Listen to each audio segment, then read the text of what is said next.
Welcome to Media Empires, where we sit down with the most influential media creators right now to learn exactly how they built their empires. Our aim is to extract the secrets of top-tier podcasters, newsletter authors, and media creators who are breaking the old rules for media success.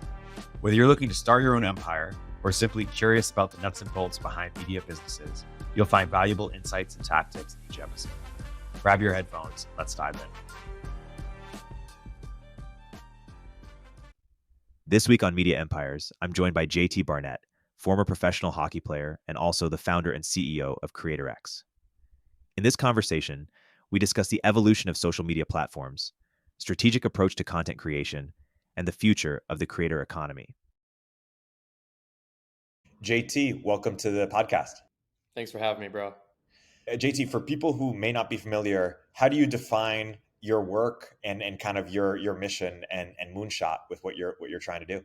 Everything at the intersection of content and commerce. So a lot of the stuff from one side to the other is creators trying to be businesses or businesses trying to act more like creators. I'm somewhere in the intersection of those two. I think I am a creator. I've also launched my own companies through my content, but I'm fascinated with that space. I love the people in it. And so anything that intersects along those is where you'll probably find me. And share a bit more about your journey, about how you came to sort of, focus on this intersection, and also the journey of kind of the creator economy, or whatever you want to call it at large, in which the intersection became more and more important. Yeah, so my quick background is that I was a pro hockey player. I retired in 2018, and the takeaway that you guys need to hear is I was the dude on the team that always controlled the music in the locker room.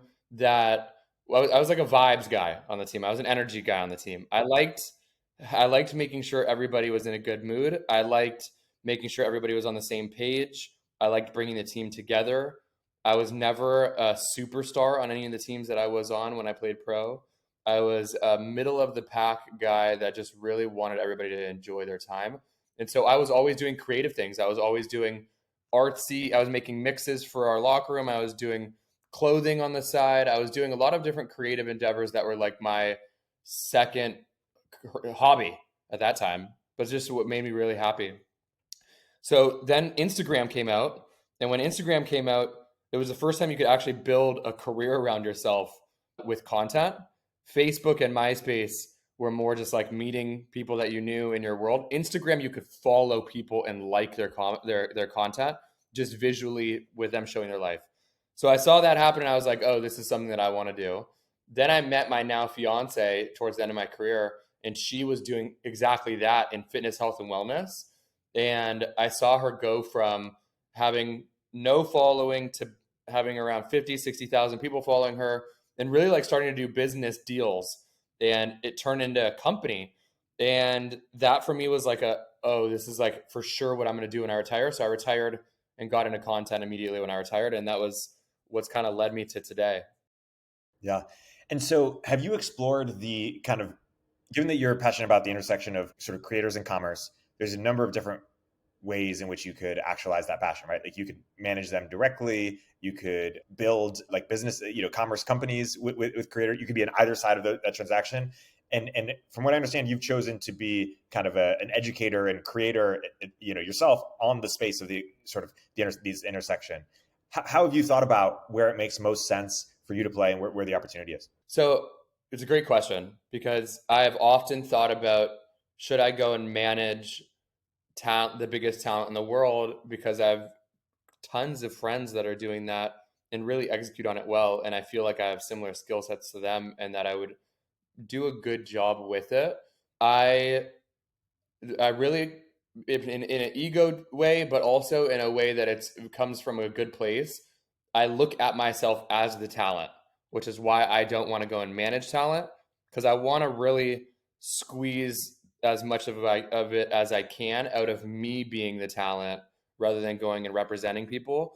So I think the way that I've been able to do that now is finding a lane to where I can build an audience by me being the person, without it needing to be like, I don't need to go and be an entertainer, or I don't need to go and be a comedian. I don't need to go and be a dancer. I don't need to go. Like, I think that I started noticing that people were really fascinated by business. And it was just clear to me, like, oh, there's not a lot of like creators that really know business and like build their own audience around them knowing business.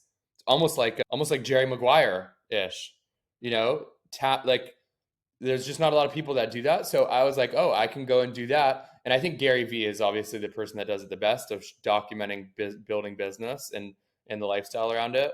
And I think he had a bigger inspiration on it. And it was just like, oh, this is something that I can do. And I also really know that people have an interest into what my morning looks like and what my routines are.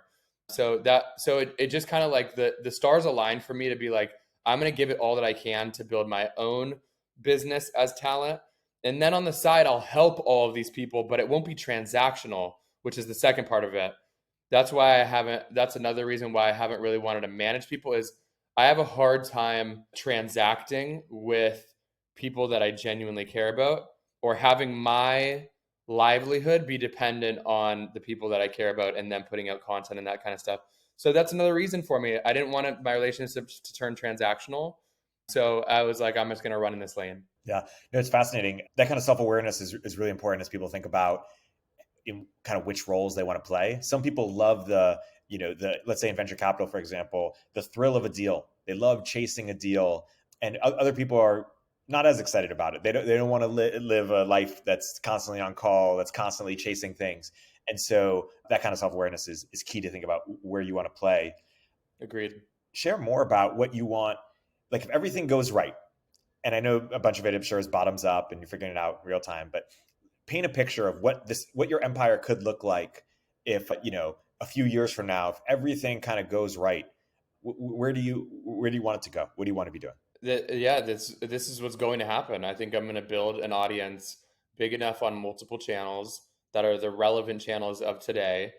And I think that the number for me that I'm looking at right now is probably aggregately across all of those platforms, 1.5-ish million, a little over a million that are dedicated, like very dedicated and intrigued with the content that I'm posting. And then I'll ask them in the comment section, what are the things that you guys are using today? What are the products you're using? What are the things that you're consuming? What are the things that you're finding intriguing? And I'll look at all of those categories and I'll see what syncs up with things that I'm already doing in my day. And then I will go and build those products. I'll go and either work with a company that's already building them, but it just isn't innovative or it needs a refresh, or I'll go and build them from scratch and I will launch them to the audience that I will now have. And that will be the distribution for me. And I think everything that I'm doing right now is leading up to that moment, because what I'm doing right now is doing that for other people. I'm helping them with their content. I'm helping them understand what retailers are looking for, what consumers are looking for, what products need to be innovated, and then how to build content around those products. And I think when I, in a couple of years, decide to do it for myself, the relationships that I'll have and the kind of access that I'll have by building the way that I'm building right now will just be in a different place. So that's the roadmap for me. I don't know I have no idea what kind of product it'll be. It could be hats. It could be tech. It could be a service. I don't know. But I know that when I get to that point where I really have audience to where it's like culturally relevant that I have a bigger audience, I will look at the things that they are looking at me for, and that's what I'll go and innovate. And who's doing the closest thing to what you want to be doing kind of in your space? Like, is it Colin and Samir? Is it like, or how would you sort of content wise? I would say Gary Vee. I think a lot of the stuff for me is similar in that realm because he's actually building businesses and he's just showing the behind the scenes of that, which is what I want to be doing as well. I think that the part that kind of tangents off that isn't like Gary that I want to be doing more of is I want to bring people into my actual life. I want to show them what I do when I wake up. I want to show them the foods that I'm eating. I want to like really incorporate almost like a female blogger aspect to my content, which is what I feel like I do right now. And I just don't think a lot of guys do it. A lot of guys don't talk about the products that they're using or what they're wearing or what they care about or their relationships and all that. I want to show that because that's the stuff that I'm the most proud about. So I want to add that into my content. And I think that will differentiate me. I love Colin and Samir and the educational component to theirs, and I think I have a lot of that mixed in. I would say that I would say that Gary and Colin and Samir and some sort of female blogger would be like a nice triangle. Totally. And so Colin and Samir bring the sort of like, yeah, business for creators education. Gary V brings the personality and charisma and like motivation and business, and then the sort of, lifestyle stuff as well. That makes a lot of sense. I've heard you in other podcasts talk about in your content, the evolution of platforms and how that has dictated the type of content that we've seen. And so I wanted to talk about, I want you to unpack a little bit of the history so that when we can then think about where platforms are going and what that means for creators. So why don't you give a little bit of a historical overview? Okay, cool. So the way that I look at it is like the first platform for me was MySpace and then Facebook. And Facebook was the first platform that you could actually like even click the button like on. So that introduced an element of people actually having status. And then once Instagram came out and it was like visually you could achieve that with posting a picture of your coffee cup or a sunset or something like that, and get immediate satisfaction or gratification by posting that and getting liked on it. People inherently switched that around and took a photo of themselves, and that's how the selfie was created. So then people are going from, why would I post a coffee cup, to where I could post a picture of me looking hot and I could get way more likes. And so it just built that culture of like getting, what would you even call it, immediate gratification, but like immediate appreciation from audience, validation. There we go. So I think Instagram was really built on that. Like everybody was posting things that was aspirational, and we were also at a time, and the timing can kind of get a little bit, I don't like saying the exact dates because it's not perfect, but around that time when Instagram was starting to really pop, people were really looking for aspirational lifestyles. People wanted to see people living large because they wanted to look at that and be like, that's what I want to do. So Instagram, having people that with the ability to get likes and comments on their photos, it neatly created this ecosystem of like people over perfecting their lifestyle. So then we have like a handful of years like that. And that's what a lot of people remember Instagram as, like travel bloggers and people looking good and Facetune and all of that. And then TikTok comes out at a time where I think everybody's looking for something fresh, something new, something that's different. And as a society, I think we were looking for a little bit more transparency, especially in content. And I think TikTok really has offered that, which is why there was such a mass exodus for Gen Z to leave Instagram and go to TikTok, because they're like, we want something that's different. We want to express ourselves more. We want to show things that haven't been shown on Instagram. So that for me is why TikTok was such an easy gateway for people to jump into. Plus, they're giving you actual validation when you do show that stuff, like the organic reach and the audience that you can build. So it's like, come here, show the stuff that you want to show, and you'll really get attention for it. So that's why TikTok became what it became, in my opinion. And now we're at a place where I think it, like you were saying, culture is a cycle. So everything comes and goes in waves.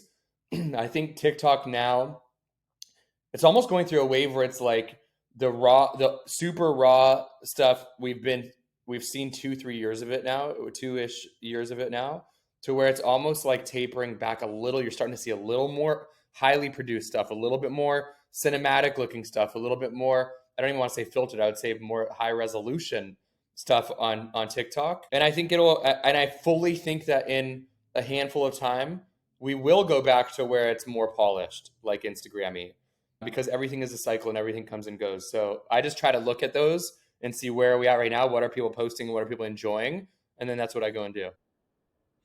So is that what we can expect going forward in your opinion? Just kind of like cycles of back and forth, or how do you think about like new platforms, whether it's with AI or VR isn't really, or AR isn't really ready yet, but at some point it will be, or just other new platforms? I'm really excited for those. I'm really excited for AR. It's still so vague. Like nobody really even knows. And even I read something that yesterday that Meta came out and said, yeah, the metaverse is literally just VR. So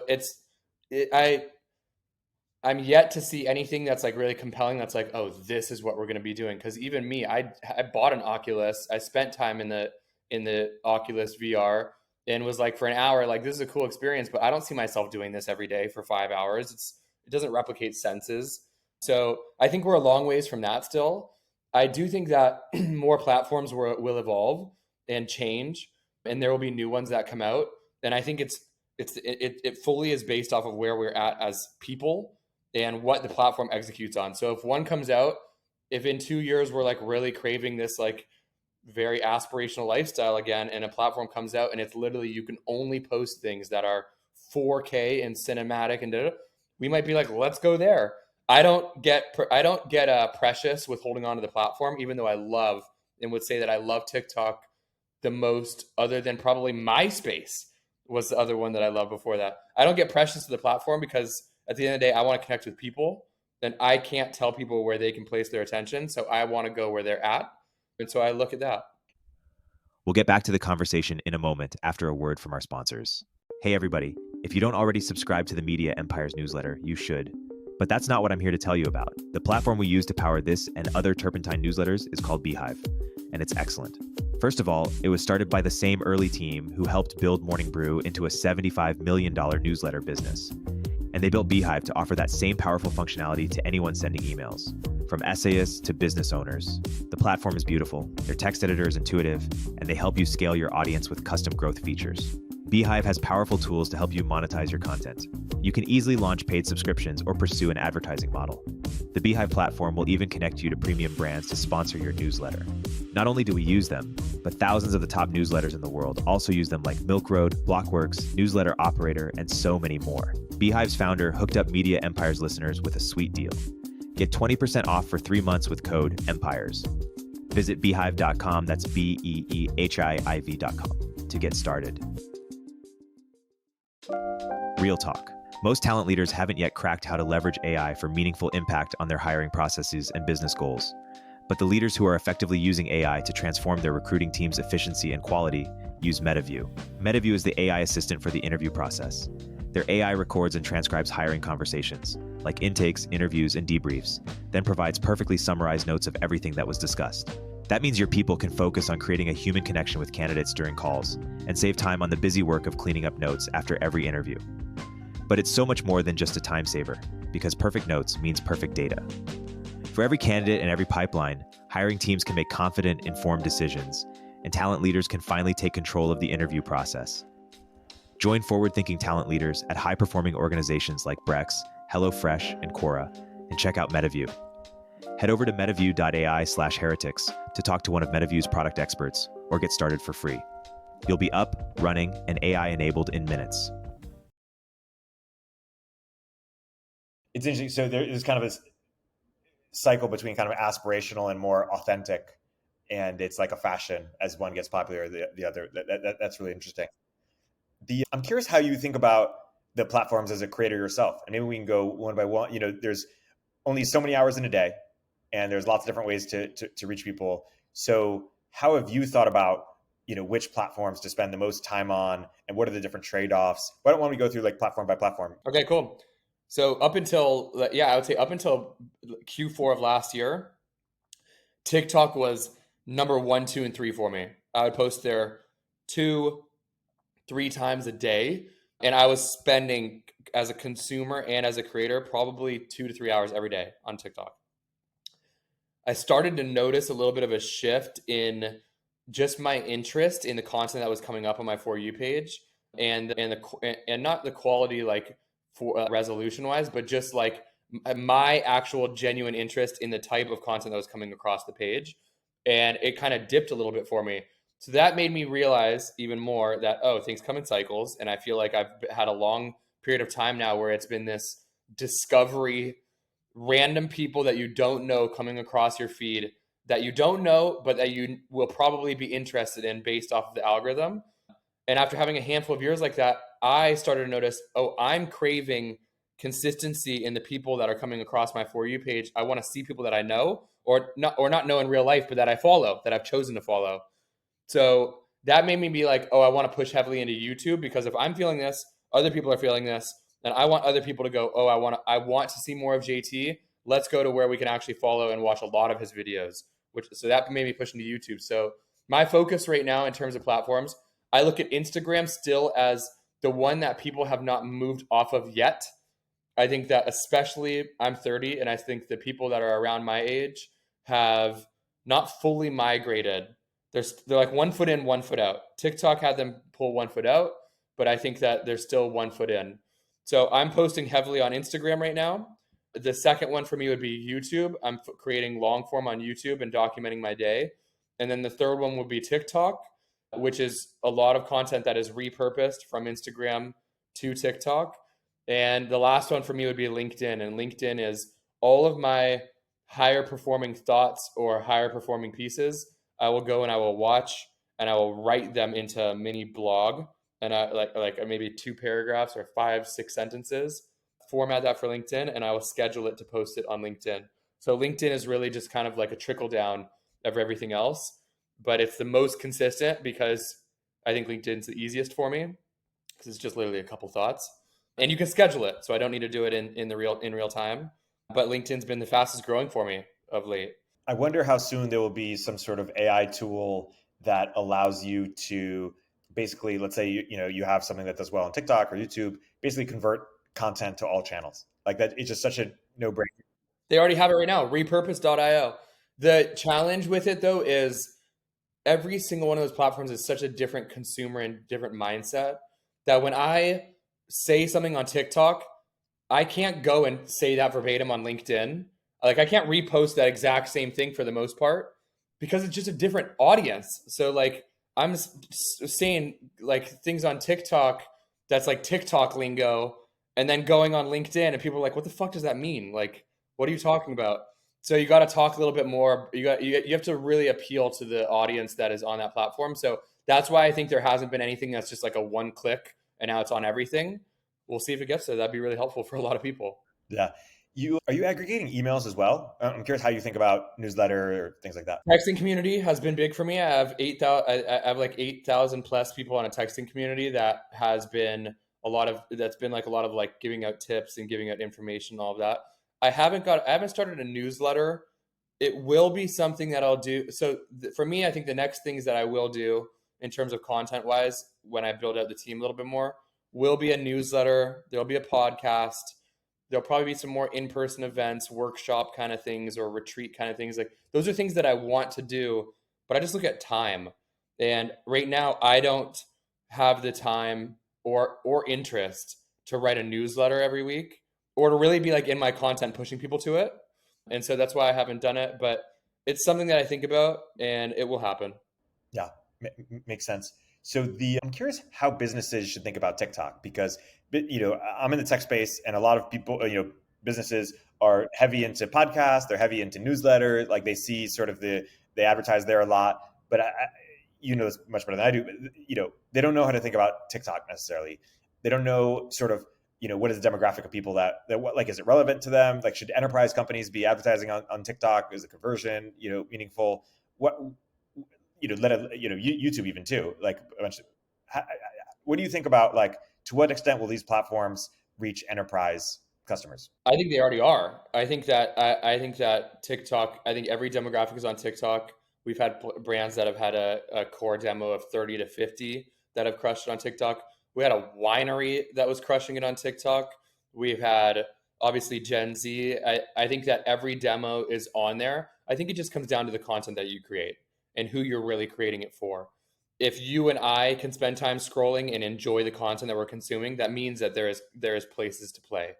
So I think that it will get there. I mean, I think like if TikTok stays around, I think that it will end up becoming solidified as the best place to organically create content for a community because they have the interest base so dialed in that when you actually like do penetrate that market, it seeds so effectively to where I don't think that happens on Instagram. Like on Instagram, you get in front of one creator or one influencer, and I think that they see it, but it doesn't necessarily go to everybody in their community. And I don't think that they really grasp it the same way that on TikTok, because I think the mindset of you when you're on TikTok, you're open more. You're more willing to like learn new things or see new things or take in new information. And I just don't think it's the same way on Instagram. I think Instagram, we look at this stuff as like, we're going to see shit that we already know. We're going to see people we already know. We're not discovering as much. So I think for brands that are trying to acquire new customers, there's no better place than TikTok. And then I think you push them to the other channels to like keep you engaged in the community. Fascinating overview. Let's do a brainstorm. One of our partners is a compliance and security company called SecureFrame. Shout out to SecureFrame. And they advertise with us on this podcast. And how should they think about like YouTube or TikTok, like the trade-offs between the platforms, how to do well on those, like why don't we just workshop it live as okay? What is the product or service that they offer? They offer SOC 2 compliance. They like automate that process. Every founder or every company that grows to a certain extent needs this compliance basically, and so they sell to founders, and it's a product that founders have to have. There are other competitors, but they're the best at it. They automate it in the most efficient way, and so you kind of get the best bang for your buck there. Why don't they tell stories about the founders that they've helped? And so here's the thing. I go like, all right, who's the person that's buying? What are the other things in their life that are going on that you guys could talk about? And most people typically go immediately to, well, how do we incorporate our product into that? For me, I'm like, don't even think about that. What are the interesting stories that you can tell about this demographic of person? Then after you've figured out the interesting story, now look at how do we organically just like insert our product into that? Because if you're making content that people want to watch and then it happens to have your product in it, then people are like, oh, wait a minute, what was that he was holding or that they were doing that they were talking about? So I'd be like, cool, let's get on calls with 30 of the different founders that you just helped as a company, and let's see like what kind of stories we can tell. Crazy stories, things that happened in their company, things that we helped them with, things that we didn't help them with. But it's just like under our umbrella. So then people end up going, oh, this was good content. Who are the people that made it? Yeah. That's fascinating. Who are examples of companies we would least expect to be doing well on like who does this really well? I mean, Duolingo is a great example of a company that I don't think anybody was looking at a language educational platform to be crushing it the way that they're crushing it and be probably the biggest, if not one of the biggest brands on TikTok. And they've just done it because they've just adapted and they just adopted the culture. They've really like ingrained themselves, learned it, and been like, look, we understand this is valuable, so let's learn this. And so I think that they've done a really good job. I think that they're a great example. What's an example of the type of content that they make, or like why are they doing so well? They created a mascot that was relatable to Gen Z, to their ideal customer, and then they hired somebody that speaks directly to that customer and had them create skits around this mascot that appeal to that demo. So like the girl that they have, her name's Zaria, who runs all of their TikTok. And she just like, she's Gen Z, she gets it. And she just like speaks to that demo. And so they do different trends. They do different skits. They do their own style of content, and they do a really good job. Cool. What are other principles that you often are recommending to companies who are saying, okay, we're sold on this and we're going to do it? So you just kind of outlined one high level framework, which is. Yeah, I can give you another one too. So another one that I think that people should look at that's different than Duolingo, because I actually think that most companies should not try and do the trends and the mainstream things that Duolingo is doing. Go look at Bose. Bose does a really good job creating original content that nobody else is doing, completely different than everybody else. It's unique, it's humorous, it speaks to Gen Z, it features their products in such an odd and interesting way that you actually take notice and you're like, oh shit, I didn't know they were making this, or oh shit, like this is something interesting, which is what you want. It gets you to stop scrolling, and they do a really good job. And all of it's super original, organic to them, and native to the platform. And they've been crushing it. That makes a lot of sense. How do you think about on YouTube itself? What are some non-obvious ways to think about really, like, once you've decided to do it, how to do it well? And I think it's the same thing. I think it's the same thing by asking who the demo is, or what is your product offering. So first on YouTube, you could do educational content. Like you could talk about like all the different ways that your product can help them. If you're a tech, like if you're like a tripod, show all the different things that people need to be filming content, like all the different apparatuses, how to do lighting, how to actually film yourself, how to be more comfortable on camera, all of the tangential subjects that your demo needs to hear, be that helping hand with them, and then incorporate your product in the ones that you can incorporate. That's the way that I would look at it first. Second way that you could do it is really just like documenting the building of the business. For a lot of smaller companies, I think this is what they actually should be doing, because there's so many people that are fascinated by the day-to-day of building a company, and nobody documents it. Like, most people don't show that. And I'm talking about like the really unsexy, unflattering parts of it. That's what people want to see, especially the other entrepreneurs and other businesses that are coming up. So that's something that people can think about. But I really think it's always going to land on providing value and getting people to actually want to watch your content without selling the product. Yeah, totally. How do you think about YouTube Reels? YouTube Shorts? Yeah, sorry, Shorts. I think that it has potential, especially if TikTok gets banned. I think that YouTube Shorts has potential to like have a massive influx of creators. I don't think that the user experience is there yet. Like, anytime that I've gone and scrolled on YouTube Shorts, I haven't enjoyed it the same way I do even scrolling on Instagram Reels. So I think that they really need to innovate on the algorithm. I think they need to innovate on the user experience. I think they need to innovate on, and I think they need to get clearer on what they are as a platform as a whole. Like, are they really pushing heavily into short form and being okay with the identity of being a long form platform kind of like losing or going away? Or is the short form less of an interest and just kind of like an add-on to the people that are doing the long form? And I think that that's still, it's so new that it still is unclear. I think a lot of creators are testing out YouTube Shorts right now because they hear the monetization possibilities of it. But when you really read into the fine print, it's hard to really make a living off of YouTube Shorts. And I don't think the vast majority of people that will be spending their time there will do that. So I think it's still in the very early innings of YouTube Shorts, and it has potential, but it's just not fully there yet. Yeah, that rings true. We talked about who are building businesses beyond themselves, getting into commerce or getting to other things. Obviously, there's the Mr. Beast example that has really put this on the map. Who are other creators who have done it in an interesting way that you're really inspired by, that more creators should pay attention to? I think people talk about Mr. Beast, they talk about Emma Chamberlain, they talk about Logan Paul, KSI doing Prime, they talk about Mr. Beast doing Feastables, Beast Burger. I think a more realistic example for people to look at is actually Mari and the company is called Bloom, Bloom, Bloom Supplements. She does like a greens powder. They now do, I believe they do matcha, but it's a supplement. And she's a lifestyle fitness, health, wellness blogger, creator.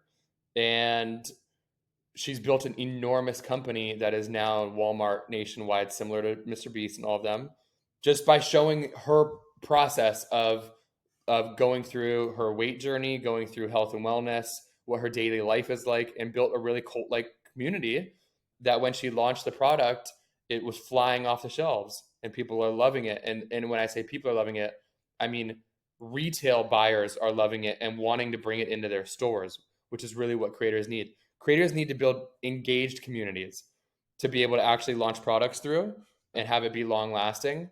And so I think she's a good example because she's not a household name like all these other people, which I think there will be a lot more like Mari than there will be Mr. Beast and Emma Chamberlain. And I think that everybody that aspires to be Mr. Beast and Emma Chamberlain might let themselves down. Whereas if you look at what Mari has done, it's a more realistic example and blueprint that I think people can follow. And so I think that she's done a really good job. I think Doug DeMuro is also an interesting example from Cars and Bits, who built I believe a marketplace on top of it. And what's exciting to me about that is the idea that creators aren't only limited to commerce, but could actually maybe build marketplaces or software businesses that have better margins or are easier to scale. Fully agree. I mean, I even look at like right now through my content and through my audience, which is not enormous, every single thing that we've done as a service has come through my content. We haven't paid for a single piece of advertisement. We haven't done any marketing. We don't do any outreach. It's all inbound through my content. And we're technically a B2B service. And I think that there is plenty of room, especially for things that are more like this. What we do is the most unsexy thing in the world. But if you have any sort of tech platform or marketplace or something that people actually can go and check out and like really adopt. Another person that I think does a good job of it is John Hugh with Stan, which is the kind of like link in bio tech company. And he's a creator that's built that. And I think like there is so much room for people to play. People just want to relate to others. So if you have an audience, if you're building and you build in public and you have an audience and you're showing them the process and it's an actual product that they would use, you have a real recipe. For your consulting or for your service, which platforms have like converted the best? Like if you build a big audience on Instagram, build a big audience on YouTube, big audience on TikTok, like which do you think are more likely to convert to customers? How do you evaluate? I think TikTok is by far and away the biggest top of funnel awareness driver for us. The majority of people that when I meet them or when they come up to me say, saw you on TikTok, love your TikTok. I think the next thing for that is I think the goal for me in terms of like audience member coming into my ecosystem would be they see me on TikTok and they click my Instagram and then they follow me on Instagram and start seeing my stories, because I think that's when people see more of the stuff that I'm doing on a daily basis, because TikTok is majority of it's like my ideas and thoughts and the way I look at things. Whereas on Instagram, you see more of like what I'm up to on a daily basis.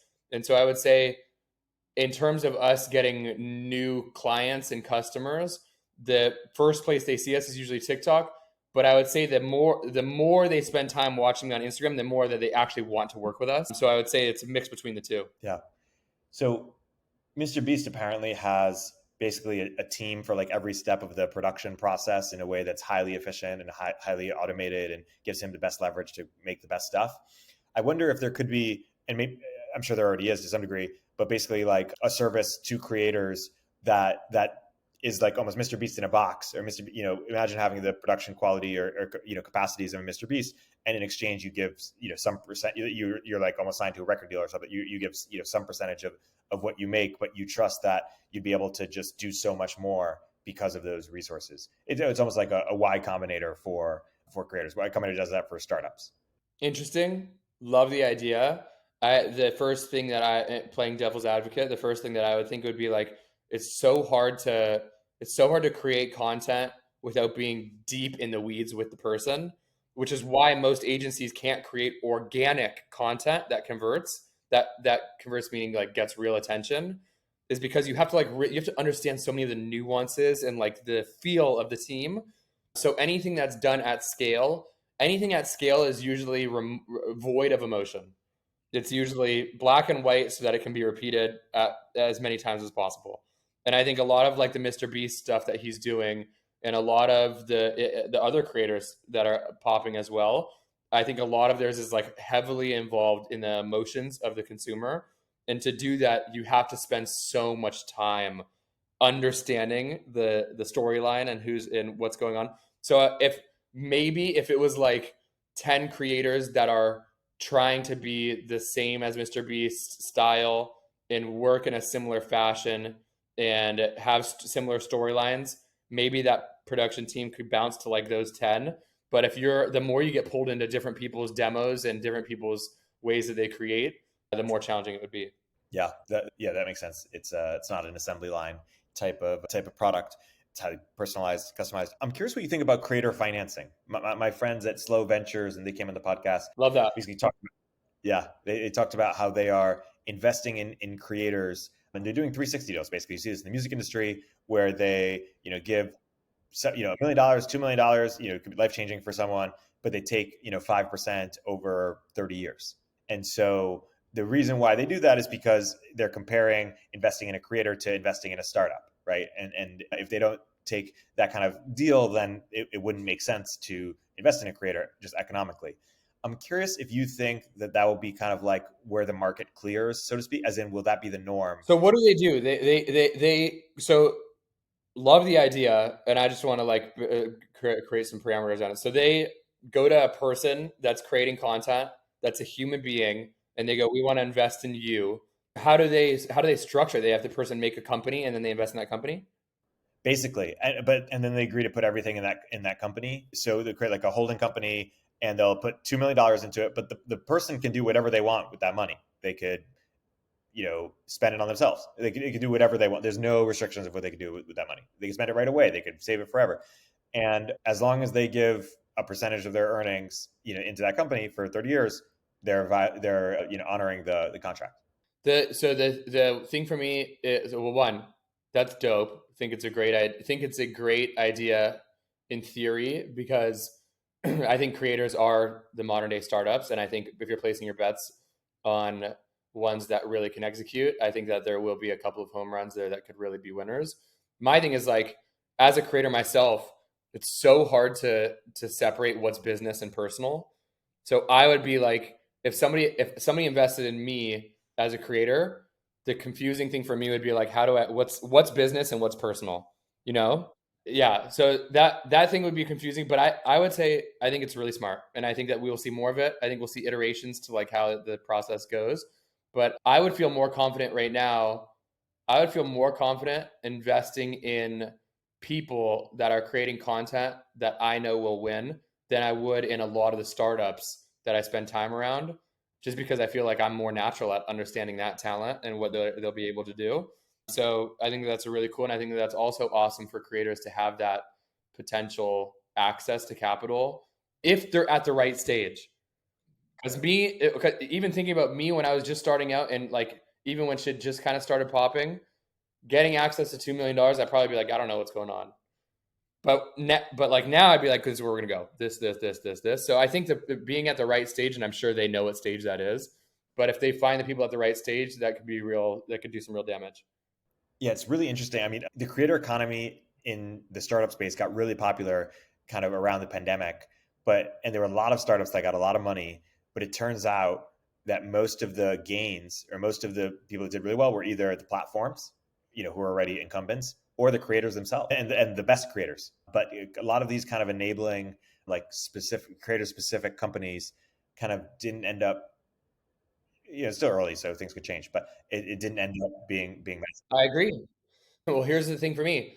It's obviously been like a hot topic, creators.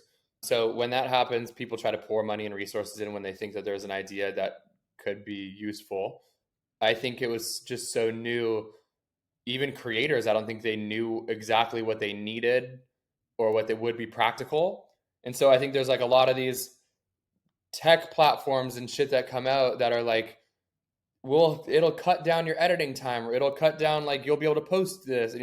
And I think, like, at the end of the day, after using it, it sounds cool. So you use it for a bit, but then you end up getting into a place where you're like, I don't really need this. It's like a nice thing to have, but it's not really like changing my day and changing my life or trajectory as a creator. So it goes from being like, let's try everything because it's like just new and cool and hot, to like tapering back to like, what is needed and what's practical and what's useful. And I think that we're in that process right now of like tapering off and finding what is really practical and useful for both for creators, but also from creators. I think that we're realizing now that there's a lot of creators that have enormous audiences that do not convert, that will not sell product, that will not be beneficial to your business. And so I think there's a tipping point for the power that creators have as well, to where it will taper off and be more practical, where it's the real legit creators will have real impact, and the vast majority of the other ones, it will have a harder time getting brand deals and building. And for me, I think that the economy, and I think that I think the creator economy will shift into the vast majority of creators that are kind of middle of the pack will integrate with the business world and will start to become employees or independent contractors of one or few businesses, and will start to be the internal content arm of the companies, because they'll realize, wait a minute, this like individual business entrepreneur as a creator thing is hard. It's not easy. But companies need content. They don't know how to do it and they have no interest in going and learning it. So I want to go and partner with these companies that I love, and I want to help them make content, teach them how to, be more effective as creators. And this will be the way that I can make money through content. And that's how I see it actually really getting integrated into the economy, which is why I'm placing so many bets on what we're doing. Totally. And then there's an interesting question as to how they will be compensated for that, because they could make a lot of cash for it, but they could also get equity for it or get upside in it as well. And then there's also the question of how many companies can they get upside in it while also staying true to their message and not diluting it, et cetera. And it's an interesting question. Mr. Beast just raised money at like over $1 billion valuation, which implies that investors think that he has a chance of being worth $100 billion someday. And it's an interesting hypothetical to think, like, if you were Mr. Beast and you were trying to just maximize long-term commercial value, make as much money as possible in the long term, like, what would you do? Well, I think the thing about I think the reason Mr. Beast is valued at that is because Mr. Beast has proven to build actual businesses. Like Feastables in Walmart is competing with Hershey. Mr. Beast Burger in the malls is competing with Burger King and McDonald's. So I think that the valuation is not just because he's got a massive audience. It's because he's proven to actually move the needle in an economic way. Whereas I think there's other creators that have hundreds of millions of followers or tens of millions of followers that would not even come close to the valuation of Mr. Beast, because their audience would not wait 16 hours for an opening of a restaurant that they're doing or of a product that they're coming out with. So I think that I think he's such an anomaly, and I think it makes it hard for the world of creators because everybody points to that and is like, that's what people can do. It's such an anomaly. There will be, maybe you can count on two hands over the next 30 years how many Mr. Beasts there will be, people that are in that realm. So I do think that that's a really hard example for people to compare to. Yeah, no, certainly the scope and scale of it. But as we talked about this podcast, the idea of just creating businesses bigger than oneself, certainly is replicable, or bigger than one's content brand. And I think it's interesting to see, if he'll continue to just do commerce, or if he'll get into, other software or other types of businesses. I think they'll do. I think they'll go anywhere and everywhere. Just knowing Reed and his team and the people at Night, and knowing the people behind him, I think they will. I think they're going to really make a push to try and be like Walt Disney and do everything. I don't think it'll stop at burgers. I think it'll go everywhere, and I think it should. It's a possible trajectory for them that I think they actually could accomplish, and I don't see anybody else having that trajectory. Totally. I think that's a good note to wrap on. For people who want to learn more about you and follow you, and also see what you're up to, where can you point them? Yeah, everything is at JT Barnett, JTBarnett on pretty much every social channel. Would love for you guys to come say what up, and really appreciate you listening. Awesome. JT, thanks so much for coming to the podcast. Thanks, bro.